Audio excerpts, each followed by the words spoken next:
All right, welcome back to Chapter 2, Part 2. She took out two large outfits that looked like oversized silk pajamas. One was yellow and the other one was red, and both were made out of smooth synthetic material. "What is this? Bulletproof or something?" asked Pepsi, as Maya handed her the yellow one.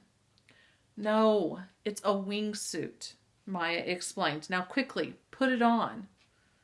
"Why should we listen to you?" Coke asked. Who are you? Our mother? Maya grabbed him around the neck. "No, but I just saved your lives," she told him, "and I'm going to save you again if you'll let me." Now, ever since they were old enough to go outside on their own, the twins had been warned not to talk to strangers, not to take candy from strangers, and not to get into a stranger's car under any circumstances. But nobody had ever told them not to put on a wingsuit given to them by a stranger. Pepsi threw her backpack off and she rushed to stick her foot into one of the legs of the funny-looking suit. Coke, seeing her, reluctantly took off his backpack too. He pulled on the red suit and he zipped up the front. There was one big difference between these wingsuits and a pair of pajamas. A foot or more of material had been sewn in between each elbow and the hip and also in between the legs. "This is ridiculous," Pepsi said. "We look like webbed people." "I look like Gumby in this thing," Coke grumbled. "I'm not wearing it." He started to pull down the zipper at the neck, but Maya stopped him. "Would you prefer to die out here?" she had said, looking into his eyes and gripping his hand tightly. "Is that what you want? These wingsuits are going to make it possible for you to fly." "Whoa, wait a minute," Pepsi said. "What are you talking about?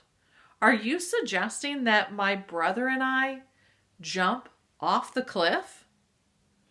"It's not a suggestion," Maya said, taking two helmets out of the shed and putting one on each of the twins' heads. "This is the only way for you to survive." "Oh, you gotta be kidding me," Coke said. "Can't we just call 911? Pepsi asked. They'll be here in a few minutes."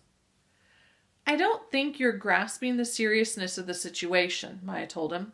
"There are people who have no other goal except to kill you."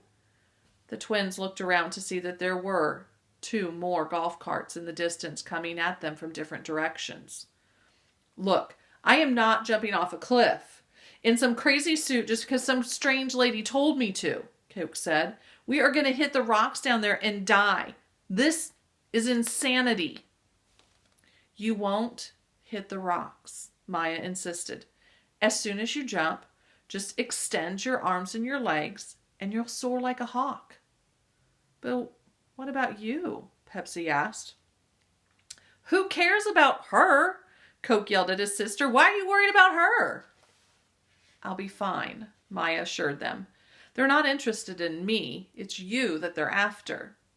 The golf carts were getting closer. Each one was being driven by a guy wearing a black suit and a black bowler hat. One of the men had a mustache.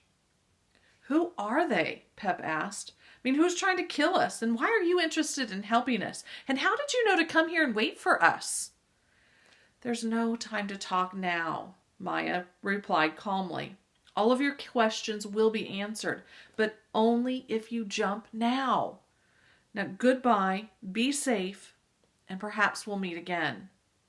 She wrapped her arms around both of the twins and embraced them tightly.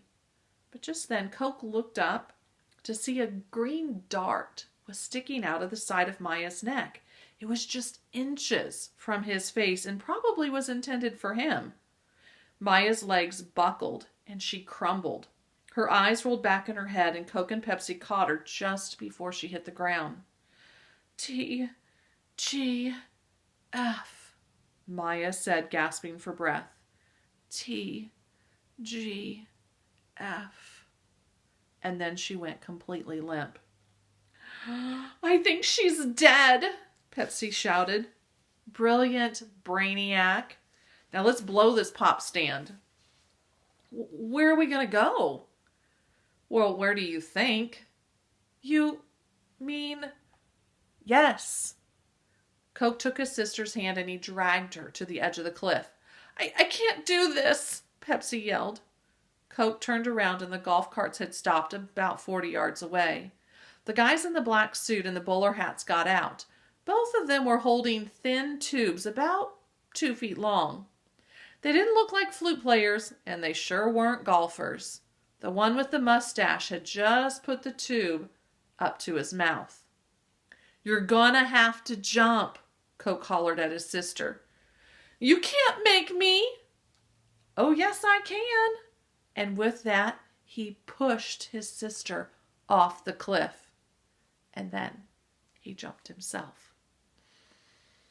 That's the end of chapter 2. I told you they would jump by the end, but now the author is left us wondering, did they make it safely to the bottom or did they crush on the rocks down below? We'll have to wait for the next time. Chapter 3 is called Flying. That gives me a little bit of hope that they'll be okay. See you next time.